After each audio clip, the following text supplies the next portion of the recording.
शिंदे साहेबांचं असतं तेव्हा पण मुख्यमंत्र्याचं होतं, आज पण मुख्यमंत्र्याचा आणि उद्याचे पण भविष्यातले मुख्यमंत्री तेच आहे. जे व्यक्ती येणाऱ्या 25 वर्षापर्यंत महाराष्ट्राचे मुख्यमंत्री कसे राहील याच्यासाठी सगळ्यांनी प्रयत्न केले.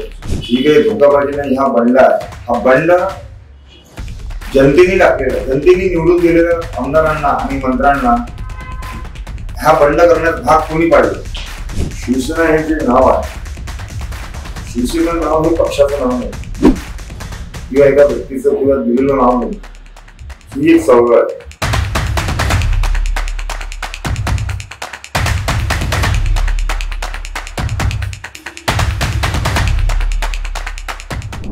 हा वय ऍक्च्युली वय हे शिक्षणाचं असतं, बऱ्याचशा गोष्टी सुरुवात करण्याचं असतं. मी एक शिवसैनिक म्हणून सुरुवात करायला मला प्राधान्य दिलं. उपशाखा प्रमुख म्हणून मला माझ्या शहर प्रमुख प्रवीण बैठेश यांनी मला घेतलं. एक उपशाखा प्रमुख ते जिल्हा संघटक पर्यंतचा हा ऑफिसमधले प्रवास आहे आणि मला ह्या गोष्टीचा गर्व आहे.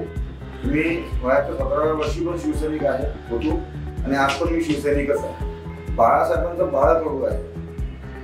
त्यांनी दिलेला आमचा नारा आहे, आम्हाला नारा आहे 80% समाजकारण आणि 20% राजकारण. ह्या तत्वावर आम्ही लाखो करोडो शिवसैनिक ह्या तत्वावर आम्ही काम करतो. फक्त आणि फक्त समाजकारण हे आमचं ध्येय असतं. त्या तत्वज्ञानातून राजकारण होतं, राजकारणातून समाजकारण आम्ही करत नाही, समाजकारणातून आम्ही राजकारण करतो. आणि जनतेच्या प्रश्नासाठी कधीच कोणत्या शिवसैनिकांनी केसेस अंगावर घालून मागं पुढे नाही बघितलेलं आहे. आंदोलनातून शिवसेना उभी झालेली आहे. जनसामान्याच्या प्रश्नातून त्या प्रश्नाला आपण कसं योग्यरित्या निपटू शकतो, त्या प्रॉब्लेम कधी योग्यरित्या निपटू शकतो याच्याकरताच आम्ही काम केलेलं आहे शिवसैनिकांनी. जो मूळ आमचा जो डीएनए आहे, जो पक्षाचा आपण त्याला डीएनए म्हणतो, जो कधीच बदलत नाही कोणाचा, त्या डीएनए पासून त्या एक ध्येय धोरणापासून पक्ष हा भरकटून कोणत्या तरी वेगळ्या मार्गाने चाललेला आहे असं दिसून येत होतं. पण काय होतं की मुस्कटदाबी होत होती, गळचेपी होत होती, बऱ्याचशा गोष्टींना आम्हाला प्रॉब्लेम सामोरं जावं लागत होतं. पक्षश्रेष्ठींकडनं कधी त्या पद्धतीचं आम्हाला समर्थन करण्यात आलं नाही आमच्या गोष्टींना.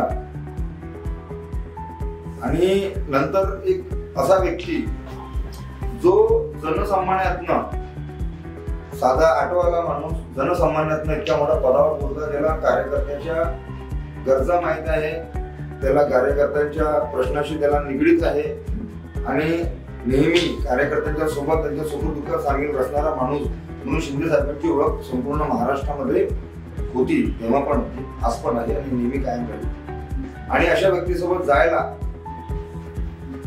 आम्ही आमचं भाग्य समजतो. आज आम्ही बाळासाहेबांचा जो सच्चा शिवसैनिक आहे, ज्यांनी बाळासाहेबांची शिवसेना आपल्या रक्ताचं पाणी करून वाढवलेली आहे, त्यांनी शेकडो केसेस आपल्या अंगावर घेतले, जेलमध्ये राहिले, पोलिसांचे मार खाल्ले, असा सच्चा शिवसैनिक आहेत महाराष्ट्राच्या मुख्यमंत्रीपदी आहे आणि आम्ही त्यांचे शिवसैनिक आहोत. या गोष्टीचा आम्हाला गर्व आहे. ही काही धोकाबाजी नाही, हा बंड आहे. हा बंड जनतेने टाकलेला, जनतेने निवडून दिलेल्या आमदारांना आणि मंत्र्यांना हा बंड करण्यात भाग कोणी पाडलं या गोष्टीचा पण विचार होणं जरुरी आहे. त्यांची काय प्रकारची अवहेलना व्हायची पक्षामध्ये आणि पक्षाच्या निर्णय धोरणामध्ये घरातले लोक सगळे इन्व्हॉल्व्ह व्हायचे. या पार्टीला त्यांनी प्रायव्हेट लिमिटेड कंपनी करून टाकली होती. घरामध्ये 3-4 लोक किचन कॅबिनेट बसून डायनिंग टेबलवर पक्षाचे प्रॉब्लेम ते लोक डिस्कस करायचे. हा म्हणून बरोबर आहे, बाजूला टाका, यायला आणा, असे बरेच इन्सिडेंट झालेले आहेत. त्याच्यामध्ये पक्षाचे चांगले नेते हे नाराज झाले, त्यांची मुस्कटदाबी झाली, त्यांच्या प्रश्नांना कोणी वाचा बोलणारा नव्हता. आणि त्यांनी हे जे म्हटलेलं आहे गद्दार, हे गद्दार कोण आहे जनतेने दाखवून दिलं त्यांना. ग्रामपंचायत इलेक्शन मध्ये जनतेने जो शिंदे सरकारच्या दिशेने कोल दिलेला आहे त्याच्यावरून दिसून गेलेलं आहे की गद्दार कोण आहे.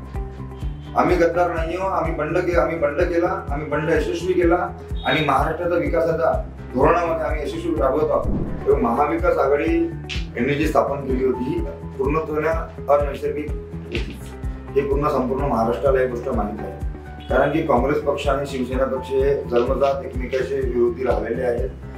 बाळासाहेबांनी शिवसेना नावाचं वादळ, शिवसेना नावाचं राष्ट्रदेव बनवलेलं आहे. त्याच्यामुळे त्या लोकांसोबत बसणं हे त्यांना कितपत योग्य वाटते त्यांचं त्यांनाच माहित आहे. पण जनता याच्या विरोधात आहे आणि हे येणाऱ्या प्रत्येक निवडणुकीमध्ये या लोकांना दिसेल त्यांची जागा कुठे आहे. आज आम्ही कार्यकर्ते म्हणून समजतो, शिवसैनिक म्हणून बोलतोय तुमच्यासोबत, जिल्हा संघटक म्हणून नाही. आज ही परिस्थिती आहे की आजच्या कंडिशन मध्ये जर मला माननीय पक्ष प्रमुख श्री एकनाथ शिंदे साहेबांना आणि सीएम साहेब म्हणजे शिंदे साहेबांना मला जर भेटायचं आहे तर मला 1 दिवसामध्ये 2 दिवसामध्ये मी प्रयत्न करत आहे मला एक जिल्हा संघटक म्हणून माझी भेट होऊन जाईल. पण जर मला उद्धव साहेबांना आदित्यजींना जर भेटायचं आहे तर मला 2-3 महिने मला ट्राय करावा लागेल. ठीक आहे, हा फरक आहे, हा सिग्निफिकंट डिफरन्स आहे जो मी आजपर्यंत जाणवलेला आहे की माणसामध्ये राहणारा माणूस ज्याने स्वतःला कधीच नेता नाही समजला, तो तेव्हा पण म्हणत होते शिंदे साहेब की मी शिवसैनिक आहे आणि ते आज पण म्हणतात की मी शिवसैनिक आहे आणि शिवसेनेमध्ये शिवसैनिकपेक्षा मोठं पद कोणाचंच नाही. त्यामुळे अशा माणसासोबत काम करणं हे आमचं सौभाग्य आहे.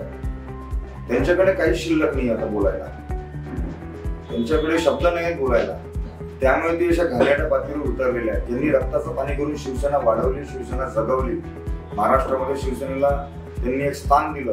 पूर्ण भारतामध्ये आज बाळासाहेबांचं नाव प्रखर हिंदुत्व वक्ता आणि हिंदू हृदय सम्राट म्हणून घेण्यास जे आज शिवसैनिक राबले त्या लोकांविषयी जर ह्या पद्धतीने बोलत आहेत, त्यांची जागा येणाऱ्या इलेक्शन मध्ये जनता यांना नक्कीच दाखवेल. तुम्ही जर हा पूर्ण कालखंड बघाल 1.5 वर्षाचा, तर 1.5 वर्षाच्या कालखंडामध्ये कोणत्याही संविधानिक संस्थेने जसं इलेक्शन कमिशन ऑफ इंडिया, माननीय सर्वोच्च न्यायालय किंवा पीठासीन अधिकारी, विधानसभा, ह्या कोणत्याही व्यक्तीने शिंदे साहेबांवर कोणत्याही प्रकारचा टीकास्त्र केलेला नाही. सगळ्यात पहिली गोष्ट.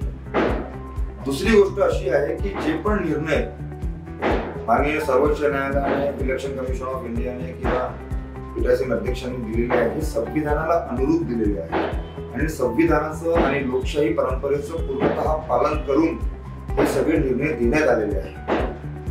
याच्यामध्ये जर तुम्ही सर्वोच्च न्यायालयाच्या निर्णयावर, इलेक्शन कमिशनच्या निर्णयावर आणि लोकशाहीने स्थापित केलेल्या संविधान सभा अध्यक्षांच्या निर्णयावर ताशेरे उडत आहात, याचा अर्थ हा आहे की तुम्हाला ना संविधानावर विश्वास आहे, ना तुम्हाला माननीय डॉक्टर बाबासाहेब आंबेडकरांवर विश्वास आहे, ना तुम्हाला सर्वोच्च न्यायालयावर विश्वास आहे, ना भारतातील निवडणूक संस्थेवर विश्वास नाही.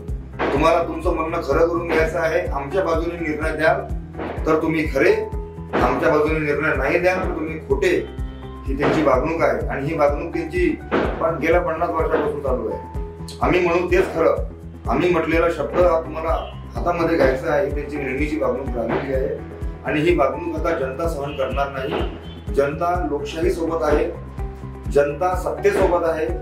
सत्ता म्हणजे सत्यता, जनता सत्यता सोबत आहे. जनतेला माहीत झालं आहे की कोणता व्यक्ती हा भावनेच्या भरात बोलतोय आणि कोणता व्यक्ती अनावश्यकरित्या बोलतोय. आज शिंदे साहेबांनी ज्या पद्धतीने महाराष्ट्राचा विकास घडून आणत आहे, कितीतरी योजना आज महिलांकरता वेगळ्या योजना आहेत, महिला बचत गटांकरता वेगळ्या योजना आहेत, सक्षमीकरणाकरता वेगळ्या योजना आहेत. जवळपास 1,500 ते 2,000 आज त्यांनी रोजगार कॅम्प घेतलेले आहेत महाराष्ट्रामध्ये. 40,000 ते 45,000 मेडिकल कॅम्प झालेले आहे महाराष्ट्रामध्ये. वयोश्री योजना चालू आहे. गेल्या जवळपास माझ्यामध्ये 30-35 लाख लाभार्थ्यांना त्यांनी डायरेक्ट बेनिफिट दिलेला आहे. तर ह्या सगळ्या गोष्टीमुळे हे लोक हादरले आहेत, हे लोक हादरून गेलेले आहेत. त्यांना समजत नाही आता काय बोलावं, काय करावं. हा माणूस एवढा कामाचा होता यांना सुद्धा माहित नव्हतं. एवढ्या चांगल्या टॅलेंटला त्यांनी दाबून ठेवलेलं होतं. ज्या माणसाला मुख्यमंत्री करायचं झालं युडी मिनिस्टर करून ठेवलं. शिंदे साहेबाचं स्तर तेव्हा पण मुख्यमंत्र्याचं होतं, आज पण मुख्यमंत्र्याचं आहे आणि उद्याचे पण भविष्यातले मुख्यमंत्री तेच आहेत. आणि ह्या एवढ्या खतरनाक टॅलेंटला पक्षाने दाबून ठेवलेलं होतं. जेव्हा हा टॅलेंट बाहेर निघाला तेव्हा लोकांना माहित झालं की हा असा व्यक्ती महाराष्ट्राकरता सगळ्यात उपयुक्त माणूस आहे. हे व्यक्ती येणाऱ्या 25 वर्षापर्यंत महाराष्ट्राचे मुख्यमंत्री कसे राहील याच्यासाठी सगळ्यांनी काही प्रयत्न केले. एवढा चांगला माणूस महाराष्ट्राला मिळणार नाही कधीच. मी सकाळी 8 वाजतापासून रात्री 2 वाजेपर्यंत काम करणारा एकमेव महाराष्ट्राचा मुख्यमंत्री आहे. तुम्हाला छाती दुखून सांगू शकतो. कोणी आजमावून घ्यावं कधी त्यांना. जर त्यांना वेळ मागितला रात्री ती 1 वाजताची वेळ देतात, कारण की त्यांचे दिवसभर मुख्यमंत्री म्हणून कार्यक्रम लागलेले असतात. त्याच्यात पण ते परिवारात तरी तुळशीपत्र ठेवलेलं आहे. घरी केव्हा जातात, केव्हा उठतात, केव्हा झोपतात, तेव्हा त्यांचं त्यांना. पण माणूस जनतेसाठी नेहमी उभा असतो, पक्षासाठी नेहमी उभा असतो. दैवत आहे आमचं ते. आणि एक गोष्ट मी तुम्हाला सांगू इच्छितो आहे की आतापर्यंत असं वाटायचं की राजा हा नेहमी राणीच्या कुटुंबातून जन्म घेईल, पण आता माननीय बाबासाहेब आंबेडकरांच्या संविधानामुळे आणि पक्षाशाही परंपरेमुळे आज आम्हाला ह्या गोष्टीचा गर्व आहे की राजा हा राणीच्या कुटातून नाही, तर राजा हा मतपेटीतून पण निघू शकतो. आणि हे आम्ही दाखवून देऊ. 370 कलम हा भारत मातेच्या छातीवर उपसलेला खंजर होता. एका देशामध्ये 2 झेंडे आणि 2 विधान हे कुठेच नाही या जगाच्या पातळीवर. यांनी हा जो थोतांड रचला होता काँग्रेसनी, हा थोतांडाला सडेतोड उत्तर मोदी साहेबांनी दिलेलं आहे. 370 कलम हटवल्यामुळे आज जो काश्मीरचा सर्वांगीण विकास होत आहे ते पूर्ण जगाला दिसून राहिला. जवळपास 1.5 ते 2.5 लाख कोटींची तिथे गुंतवणूक येत आहे काश्मीरमध्ये. आणि ज्या पद्धतीने यांनी 370 कलमाच्या आडमध्ये काश्मीरमध्ये त्यांनी टेररिझम, नक्षलवाद फोपाळला की त्यांना जास्ती पैसे आले पाहिजे आणि त्या पैशाचा उपयोग त्यांनी स्वतःकरता केला पाहिजे. असे तिथले काही जे घासलेले नेते होते, पाकिस्तान समर्थक नेते होते, फारुख अब्दुल्ला म्हणा, महबूबा मुफ्ती म्हणा, लोन म्हणा, मलिक म्हणा, हे जे पाकिस्तान समर्थित नेते होते त्यांना पाकिस्तानकडून पैसा मिळायचा, भारताकडून पैसा घ्यायचे काँग्रेसकडून. तर ह्या नेत्यांना आता यांची जागा यांना दाखवलेली आहे, सगळे जेलमध्ये बसले. या पद्धतीने त्यांनी काश्मीरी जनतेचा, काश्मीरी हिंदूंचा छळ केलेला आहे. आज 1990 मध्ये जो हिंदूंचा छळ झालेला आहे, तिथे असंख्य लाखो महिलांवर बलात्कार झाले, माणसांची कत्तल झाली.